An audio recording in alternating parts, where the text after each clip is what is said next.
Wow. Y'all didn't tell me y'all had it like that. Okay. 11 million people came out yesterday for the No Kings protest. Oh my God. Y'all. So proud. So proud. And yes, I was your lady in the chair, reposting, making collages of videos. Y'all go check them out. I thought they were actually pretty good. But anyway, wow. Okay, I see. So you can do it. There is so much to unpack from yesterday's protest. So much to unpack. Absolutely amazing. Now listen, first things first, the amount of people that came out, 11 million people, with record turnouts even in heavily red districts. Y'all did y'all's thing. Good freaking job. Into the particulars. First of all, we all knew that groups like the Proud Boys was going to come on there and spew their hate and start some mess so that the unrest could be the headline. Y'all didn't even let them do that. They got ran away by a marching band. As someone who participated in the marching band myself, that was a proud moment for me because marching band members get a lot of slack, but we are no slouches. Most of the marching band members I know are fearless, and they showed that. And those Proud Boys went running away with their tails tucked between their legs. Yes! Music, joy, and unity. Now, while y'all were out there protesting and doing the darn thing, Black people were not just sitting around. We were having our own protest online, having an Obama Appreciation Day, because we know Bone Spurs would hate it. Thanking Obama for being the president that he was and the president Bone Spurs will never be.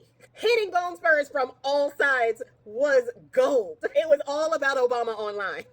Moving on. So the parade itself did not get rained out like we had hoped. But the turnout of that parade was abysmal. My man was so mad. Everybody was bored. The only person that seemed to be kind of enjoying herself, aka enjoying Bone Spurs' misery, was Melania. Melania was the only one who seemed to have an amused smile on her face while my man was slumped over like a disappointed child that his dictator army parade didn't go the way he wanted to. I loved that for him. They probably had like 2,000, 3,000 people there. Meanwhile, 11 million people came out to protest against him. And even the Proud Boys, let it be said, would rather be at the No Kings protest than actually go to their king's birthday parade. Just saying. Now, this next part is pretty remarkable. Before the parade had happened, sometime last week, Bone Spurs went to my home state of North Carolina, went to Fort Bragg. When he got there, he told them to filter out the soldiers who were there based on political ideology. First of all, no, you are not supposed to do that.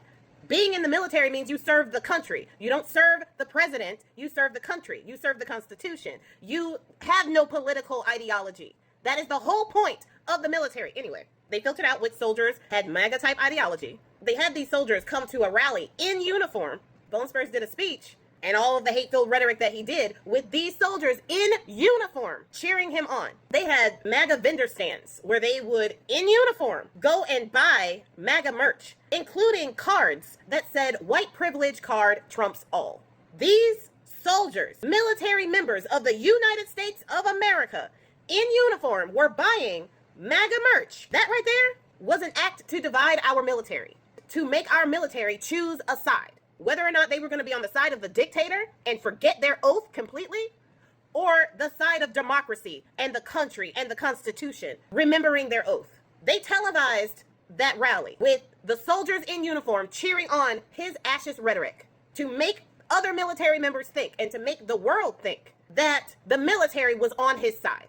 But then they had the parade, and the military showed us whose side they're on, because the military had their own little protest. Now, they marched.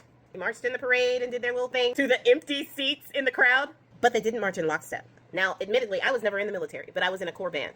And even in corps band, you know how to march in lockstep. You know how to get back in if that lockstep is broken. We drilled for weeks to learn how to walk in lockstep. Even as a color guard member, I had to know how to walk properly in lockstep.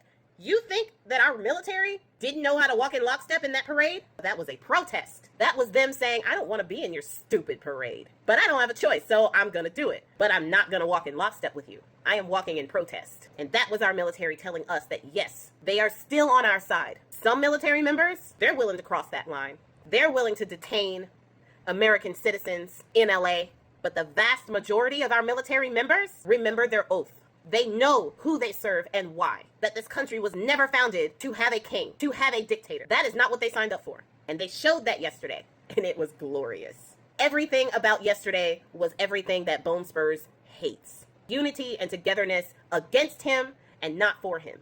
Even the people that were supposed to be there would rather be at the No Kings protest. He had the worst birthday ever. The biggest embarrassment of his life. And I love this for him.